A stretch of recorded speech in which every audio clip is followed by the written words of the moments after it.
Jadi saya berbicara tentang peran sentral Sayyidah Zainab dalam membawa atau melaporkan peristiwa ini dari perspektif dia. Karena perspektif Bani Umayyah dan penguasa ketika itu ingin mengatakan bahwa Hussein dan rombongan keluarga Ahlul Bait ini adalah pencari kekuasaan. Maka itu di hari-hari menjelang Asyura di Kufah itu beredar satu semboyan yang mengatakan malana wasultah. Apa urusan kita dengan perebutan kekuasaan?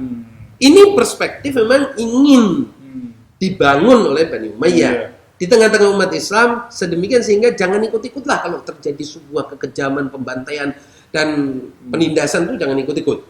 Supaya tetaplah Ahlul Bait ini di sudut dan penguasa di sudut lain. Masyarakat biarlah jangan ikut-ikut, netral aja. Ini kan harapan dari penguasa ketika itu. Setting atau skenario penguasa seperti itu.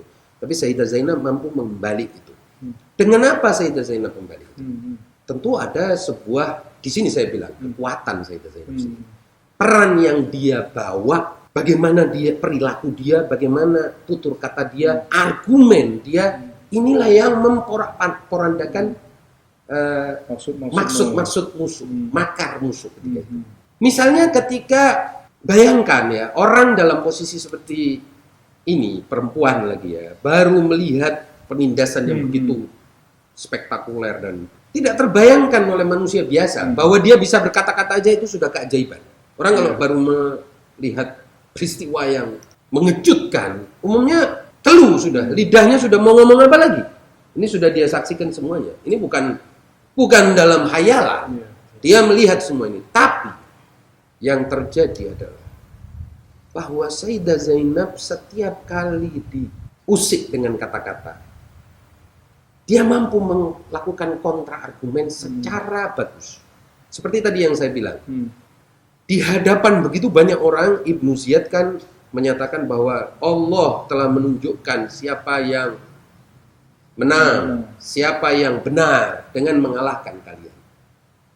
Sayyidah Zainab kan mau membalik ini. Bagaimana dia membalik? Sayyidah Zainab membalik, bagaimana engkau menganggap kami ini kalah dan engkau menang. Sementara kami ini engkau bantai secara keji, dalam jumlah yang sedikit. Abangku ini datang dengan membawa anak istrinya dalam posisi tidak ingin berperang, dalam posisi tidak membawa pasukan. Sementara kau ini dengan begitu banyak pasukan, dalam posisi engkau mencegah kami minum. Ini semua kan perbandingan. Akal orang yang sederhana saja dia akan melihat di mananya kemenangan ini. Ini bukan kemenangan, ini pembantaian, ini kekejaman. Ini pertama. Berlanjut kemudian bagaimana di sepanjang jalan Sayyidah Zainab mampu meredam, mampu mengarahkan keluarga Ahlul Bait, perempuan-perempuan yang baru shock ini tadi untuk tenang, untuk tidak melihat apapun yang dilakukan orang, untuk tidak teriak-teriak misalnya di hadapan lemparan batu orang, caci maki orang sepanjang perjalanan. Ini juga strategi yang luar biasa. Yang tidak bisa kalau manajer atau pemimpin yang tidak mampu mengendalikan situasi, dia akan, ini kan chaos keadaan. Orang akan semaunya sendiri. Tapi Sayyidah Zainab menjaga. Kemudian dia menjaga juga harga dirinya. Ketika dia dimaki orang yang tanpa maksud, dia tidak menjawab. Menjaga emosi rombongan ini. Tidak sampai mempermalukan diri. Meskipun orang menghina dia. Ini situasi yang tidak gampang. Ini kepemimpinan. Inilah mengapa Sayyidah Zainab disebut sebagai Batalatu Karbala. Artinya dia adalah pahlawan Karbala. Karena Karbala, kalau tanpa peran Sayyidah Zainab, maka orang bisa tertipu. Perspektif penguasa akan mendominasi pikiran orang. Tapi dengan peran Sayyidah Zainab, bagaimana dia mengendalikan situasi, bagaimana dia ceramah, tentu juga ada peran Imam Ali Zainal Abidin di situ dengan ceramahnya, dengan ungkapan-ungkapannya di masjid Kufah ya, yang kemudian seperti tadi saya bilang membuat Ibnu Ziyad sebagai penguasa Kufah ketika itu rasa cepet-cepetlah ini shock lah ya usir orang-orang ini supaya masyarakat tidak makin terpengaruh. Ini kan kekuatan. Ini saya lihat begitu. Nah, akibat perang seperti itulah kemudian masyarakat Muslim, opini publik ketika itu punya perspektif baru tentang peristiwa. Dan perlahan-lahan perspektif inilah yang menyebar di tengah-tengah umat. Dan sebagaimana kita ketahui kemudian sudah tidak lagi mudah bagi Ibnu Ziyad, Umar bin Sa'ad, dan juga terutama Yazid dan penguasa Bani Umayyah ketika itu untuk mengendalikan opini. Tidak mudah lagi. Istilahnya telurnya sudah pecah. Ini Sayyidah Zainab sudah berperang, sudah tampil bahwa rencana musuh ingin menanamkan pikiran bahwa Ahlul Bait itu setara dengan Bani Umayyah dalam mencari kekuasaan dan menganggap bahwa ini hanya persaingan antara Bani Hashim dengan Bani Umayyah seperti yang dikatakan oleh Abu Sufyan, Muawiyah dan lain sebagainya. Ini hanya, dan seperti yang dikatakan oleh Yazid ketika menghadapi Sayyidah Zainab di istana Yazid di Damaskus, kan dia mengatakan bahwa la khabarun nazal wala wahyun la khabarun ja wala wahyun nazal. Ini tidak ada kabar langit yang turun, tidak pula ada wahyu. Ini cuman kalian Bani Hashim ingin merebut kekuasaan Bani Umayyah di Makkah. Kalian ingin jadi raja-raja. Sayyidah Zainab membalik itu semua dengan mengatakan bahwa tidak seperti itu. Kami ini adalah Ahlul Bait kenabian. Kami adalah tempat datangnya para malaikat. Kami untuk menunjukkan bahwa kami ini beda dengan apa yang kamu pikirkan dan apa yang kamu tuju. Kami di tempat lain, posisi kami lain. Ini lagi-lagi dekonstruksi pikiran bahwa peristiwa Karbala dan sebelum-sebelumnya, peristiwa-peristiwa sebelumnya, dan juga memberikan kerangka bagi umat bahwa peristiwa-peristiwa selanjutnya pun tetap dalam konteks ini ya, bukan dalam konteks yang dipikirkan atau utarakan oleh Bani Umayyah dan penguasa bahwa ini hanya soal perebutan kekuasaan. Bukan. Kami punya maksud seperti ini. Kalian punya maksud seperti itu. Beda. Kalian sudah mendengar dari saya dan juga sudah mendengar dari Yazid dan juga sudah mendengar dari Ibnu Ziyad. Sekarang engkau dengar dari saya. Di antara kalimat yang kita baca dalam sejarah misalnya, Imam Ali Zainal Abidin ketika diminta pendapatnya tentang apa yang terjadi oleh Ibnu Ziyad, kan dia mula-mula memperkenalkan diri. Siapa yang telah mengenalku sudah mengenal.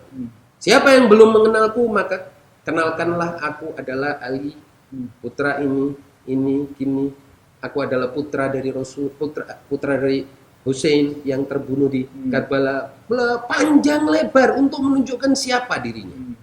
Dalam rangka untuk mendekonstruksi keinginan musuh ketika itu, skenario atau perspektif musuh ini biar buyar. Jangan itu yang dipegang oleh umat. Nah ini juga memberikan landasan. Ke depan itu kalau ada lagi seperti ini, ada lagi konflik, ada lagi penindasan, harus kamu ingat. Landasannya itu beda nilai. Dan ini menurut saya peristiwa yang sama pentingnya dengan peristiwa Asyura itu sendiri. Peristiwa di mana umat diberikan pilihan. Ini argumen-argumen saya seperti ini. Perspektif saya seperti ini. Paradigma saya seperti ini. Ideologi saya seperti ini. Ideologi musuh seperti itu. Silakan Anda pilih. Gitu kan. Oleh sebab itu kan di dalam ada satu peristiwa menjelang malam Asyura, Sayyidah Zainab mendatangi Imam Hussein dan dia bertanya kepada Imam Hussein, siapa ini orang-orang ini yang di depan ini? Bertanya tentang sahabat-sahabat. Imam Hussein bilang mereka adalah sahabat-sahabat yang terbaik, yang paling setia.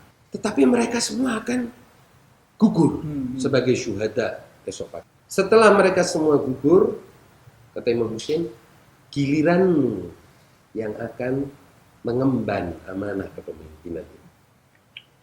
Maka lakukan sebaik-baiknya.